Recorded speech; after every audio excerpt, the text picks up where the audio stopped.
नमस्कार साथियों, हिंदी भाषा यूट्यूब चैनल पर आप सभी का स्वागत है।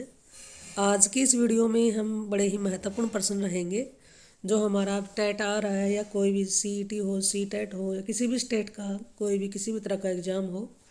अगर आप कम्पिटिटिव एग्ज़ाम देते हैं और उसमें कॉमन हिंदी पूछी जाती है, सामान्य हिंदी, तो उनके लिए वीडियो बड़ी ही इम्पोर्टेंट रहेगी। तो वीडियो की शुरुआत करते हैं। और ये जो क्वेश्चन सिलेक्ट किए गए हैं ये किसी न किसी एग्ज़ाम में आए हुए हैं, बहुत ही महत्वपूर्ण वीडियो रहने वाली है। तो शुरू करते हैं। निम्नलिखित प्रश्न में 4 विकल्पों में से उस विकल्प का चयन करें जो सर्वनाम के भेद का सही विकल्प है। यानी ये वाक्य दिया गया है, इसमें ये बताना है कि सर्वनाम का इसमें कौन सा भेद है। जिसको हमने बुलाया था वह आया है। निश्चयवाचक है, संबंधवाचक है, उत्तम पुरुष है या निजवाचक है। जिसको हमने बुलाया था वह आया है। तो इसमें आप सभी का मैं आशा करती हूँ ऑप्शन बी आंसर आया होगा। संबंधवाचक सर्वनाम है जिसको वह है, इसमें संबंध बताया गया है। एक वाक्य दूसरे उपवाक्य में आए संज्ञा सर्वनाम का संबंध बताता है। नेक्स्ट प्रश्न की बात करें तो प्रश्न है, इनमें कौन सा शब्द भाववाचक संज्ञा नहीं है। मनाही, विद्वता, सोना, खुशी। इनमें से कौन सा शब्द भाववाचक संज्ञा नहीं है। मनाही, विद्वता और खुशी तीनों हैं, लेकिन जो सोना है ये भाववाचक संज्ञा नहीं है, ये क्या है, एक क्रिया है। अगले प्रश्न की बात करें, हिमालय किस प्रकार की संज्ञा है। व्यक्तिवाचक, जातिवाचक, भाववाचक, समूहवाचक। हिमालय किस प्रकार की संज्ञा है। तो देखिए, जहाँ पर भी व्यक्ति, वस्तु, स्थान, विशेष का बारे में बात होती है तो वहाँ पर होती है व्यक्तिवाचक संज्ञा। तो हिमालय भी एक विशेष पर्वत का नाम है, तो ये क्या है, व्यक्तिवाचक संज्ञा। निम्न में प्रश्नवाचक सर्वनाम कौन सा है। निम्न में प्रश्नवाचक सर्वनाम कौन सा है। जो, सो, कोई, कौन। तो इसका सही जवाब है ऑप्शन डी, कौन। लड़का कौन सी संज्ञा है। व्यक्तिवाचक है, जातिवाचक है, भाववाचक या समूहवाचक। लड़का कौन सी संज्ञा है। तो लड़का एक शब्द पूरी जाति को बता रहा है, प्रकट कर रहा है, तो ये जातिवाचक संज्ञा है। जो शब्द पूर्वापर संबंध से किसी भी संज्ञा के बदले आता है उसे हम क्या कहते हैं। सर्वनाम, विशेषण, क्रिया, क्रिया विशेषण। ये देखिए, यूपीएसएससी कनिष्ठ जूनियर असिस्टेंट के एग्जाम में प्रश्न आया हुआ है और सारे प्रश्न बड़े ही इम्पोर्टेंट है, किसी न किसी एग्जाम में आए हुए हैं। जो शब्द पूर्वापर संबंध से किसी भी संज्ञा के बदले आता है तो उसे हम क्या कहते हैं। तो जी उसको कहते हैं सर्वनाम। किस वाक्य में संबंध बोधक अव्यय का प्रयोग हुआ है। ऐसा काम मत करो, मैं पीछे आया था, मैं यह काम नहीं करूँगा, मैं काम के पीछे आया था। किस वाक्य में संबंध बोधक अव्यय बताना है कि किस में है। संबंध बोधक अव्यय का प्रयोग किस सब वाक्य में किया गया है। तो इसका सही जवाब है ऑप्शन डी, मैं काम के पीछे आया था। के पीछे जोड़ रहा है, यहाँ पर संबंध बताने वाले अव्यय शब्द हैं ये। रूप के अनुसार क्रिया विशेषण कितने प्रकार के होते हैं। रूप के अनुसार क्रिया विशेषण के कितने भेद होते हैं, कितने प्रकार की होती है। तो इसका सही जवाब ऑप्शन सी, 3 प्रकार की। अर्थ के अनुसार क्रिया विशेषण कितने प्रकार के होते हैं। अर्थ के अनुसार क्रिया विशेषण कितने प्रकार के, 4 प्रकार के होते हैं। सूची 1 में दिए गए संज्ञा को सूची 2 में दिए गए संज्ञा के भेद से सुमिलित करना है, यानी मिलाना है, बताना है कि कौन सी इसमें संज्ञा है। चलिए तो इसको थोड़ा सा छोटा करके दिखाने का प्रयास करते हैं और इसको करते हैं। तो करना शुरू कर देते हैं। जुलाई क्या है, एक महीने का नाम है, तो ये इसका क्या रहेगा, ये व्यक्तिवाचक, ठीक है। उसके बाद महीना, ये एक महीना शब्द है, पूरी जाति को दिखा रहा, जातिवाचक है। कुंज, कुंज का क्या मतलब है, कुंज यानी कि पूरा ग्रुप होता है, तो ये समूहवाचक है। पानी द्रव्य है, द्रव्यवाचक। तो इसके अनुसार हमारा आंसर आया ऑप्शन डी। नेक्स्ट प्रश्न की बात करें, गाय कौन सी संज्ञा है। व्यक्तिवाचक, जातिवाचक, भाववाचक, द्रव्यवाचक। गाय कौन सी संज्ञा है? इसका सही जवाब है गाय एक जातिवाचक संज्ञा है। निम्न में कौन सी भाववाचक संज्ञा है? दिल्ली, लड़का, मोहन, बीमारी। इसमें आप सभी का आंसर आया ऑप्शन डी, तो बिल्कुल सही जवाब है। आपकी तैयारी बड़ी चल रही है अच्छी, और भी अच्छी कर लें। तो इसका सही जवाब क्या है? बीमारी। हिंदी में कुल कितने सर्वनाम होते हैं? ये प्रश्न भी पूछ लिया जाता है। सर्वनाम के भेद नहीं पूछ रहे यहाँ पर, कुल कितने सर्वनाम की संख्या पूछी जा रही है, कितने होते हैं। तो ये इंपॉर्टेंट क्वेश्चन है। तो ये कितने होते हैं? 11 होते हैं। सर्वनाम के कुल कितने भेद होते हैं? ये भेद से संबंधित प्रश्न आ गया है। तो इसके 6 भेद होते हैं। वह एक सप्ताह बाद आया, इस वाक्य में कौन सा शब्द क्रिया विशेषण है? वह एक सप्ताह बाद आया, इसमें क्रिया विशेषण बताना है कि कौन सा शब्द है। वह एक बाद आया, तो जी इसका सही जवाब है बाद। वह आया और मैं गया, इस वाक्य में समुच्चय बोधक अव्यय शब्द बताइए। वह आया और गया, तो जी इसमें देखिए 2 वाक्यों को जोड़ दिया गया है योजक शब्द के द्वारा, और इसको हम समुच्चय बोधक अव्यय शब्द कहते हैं। तो और। हाय अब मैं क्या करूं, इस वाक्य में विस्मय बोधक शब्द बताइए। हाय अब मैं क्या, तो विस्मय बोधक शब्द की पहचान होती है, इसके तुरंत बाद विस्मयादि बोधक चिन्ह लगा होता है। तो ये हाय क्या है? विस्मयादि बोधक शब्द है। निम्नलिखित में से कौन सा शब्द समूहवाचक संज्ञा नहीं है? सभा, कक्षा, भीड़, दौड़। ये तीनों ही हैं समूहवाचक, लेकिन दौड़ नहीं है, ये भाववाचक संज्ञा है। निम्नलिखित में से कौन सा शब्द द्रव्यवाचक संज्ञा है? खटाई, मिठाई, दूध, ठंड। द्रव्यवाचक संज्ञा बतानी है, इनमें से कौन सी है? तो दूध क्या है? एक द्रव्यवाचक संज्ञा है। वह आप ही चला गया, इस वाक्य में रेखांकित शब्द सर्वनाम के किस भेद का उदाहरण है? वह आप ही चला गया, रेखांकित क्या है? आप। पुरुषवाचक है, निजवाचक है, निश्चयवाचक है, या संबंधवाचक। तो इसमें भी क्वेश्चन गलत कर दिया जाता है। तो ये क्या है? ये निजवाचक है। निजवाचक में कर्ता के साथ अपनापन दर्शाया जाता है, अपने आप, स्वयं, खुद, निजी, इस तरह के वहाँ पर शब्द नजर आते हैं। मैं वहाँ होकर आया हूँ, वाक्य में अव्यय बताना है कौन सा है?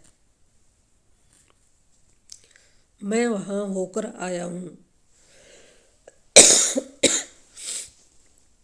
मैं वहाँ होकर आया हूँ, वाक्य में अव्यय कौन सा है? मैं वहाँ होकर आया हूँ। तो इसका सही जवाब क्या है? वहाँ। उसने कटोरा भर दूध पिया, वाक्य में अव्यय शब्द कौन सा है? उसने कटोरा भर दूध पिया, अव्यय कौन सा है? तो जी इसमें ऑप्शन बी सी है, ये बिल्कुल सही जवाब है, भर। निम्नलिखित शब्दों में से निपात का उदाहरण कौन सा है? निपात बताना है। ठीक, निकट, इधर, कल। इनमें निपात शब्द कौन सा है? निपात यानी कि अवधारक भी इसको कह सकते हैं। इसका सही जवाब है ठीक। निम्न में से संज्ञा शब्द है हरा, पतला, सभा, गहरा। तो सी है, ये एक संज्ञा शब्द है, सभा। निम्न में से सर्वनाम शब्द है नींद, रोग, सफाई, कौन। सर्वनाम शब्द बताना है, इनमें से कौन सा है? तो ऑप्शन डी क्या है? कौन एक सर्वनाम शब्द है, प्रश्नवाचक सर्वनाम। निम्न में से अव्यय है उत्तर, ठीक, जापान, कृष्णा। तो ऑप्शन बी इसका सही जवाब है, ठीक एक अव्यय शब्द है। अफसोस में मैं नहीं जा सका, रेखांकित शब्द का अव्यय बताना है, किस प्रकार का अव्यय है? अफसोस मैं नहीं जा सका। तो ऑप्शन आपके सामने हैं, जल्दी से जल्दी आप भी आंसर देने की कोशिश करिए। तो यहाँ पर दुख प्रकट किया जा रहा है, शोक है तो शोक सूचक अव्यय है। आपकी सबराह देख रहे हैं, रेखांकित शब्द का में कौन सा सर्वनाम है? आपकी सबराह देख रहे हैं, कौन सा सर्वनाम है, ये बताना है। तो इसमें कौन सा है? निजवाचक सर्वनाम। वह पढ़ता है लेकिन बात भी करता है। वह पढ़ता है लेकिन बात भी करता है, इसमें बताना है लेकिन में कौन सा पद है, क्रिया विशेषण है, अव्यय है, सर्वनाम है या संज्ञा है। तो जी इसका सही जवाब है ये क्या है, एक अव्यय शब्द है, अविकारी शब्द है।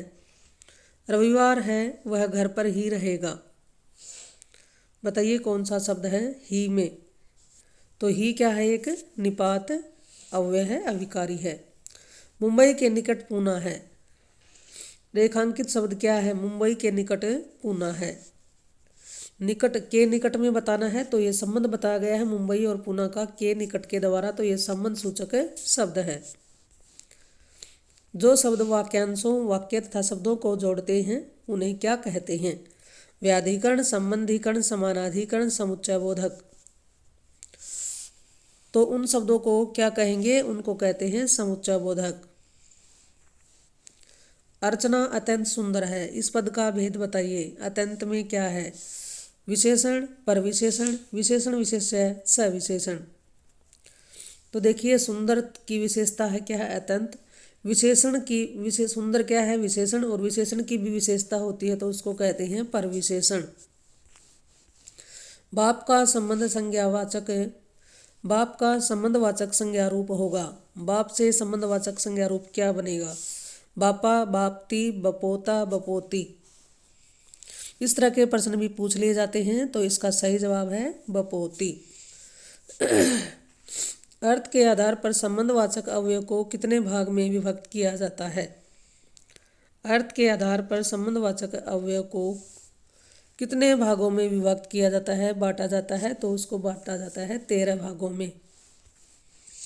अनिश्चयवाचक सर्वनाम का कर्ण कारक बहुवचन रूप होगा।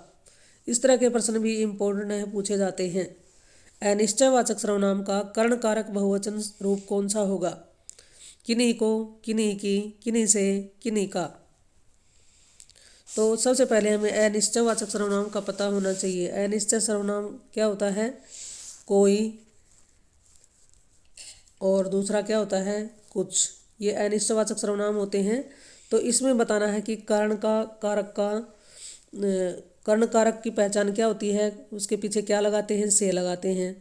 तो यानी कि इन दोनों के पीछे से लगा हुआ मिलेगा तो इसका रूप क्या बन जाएगा, तो इसका सही रूप क्या बन जाएगा, कोई का, किन्हीं से।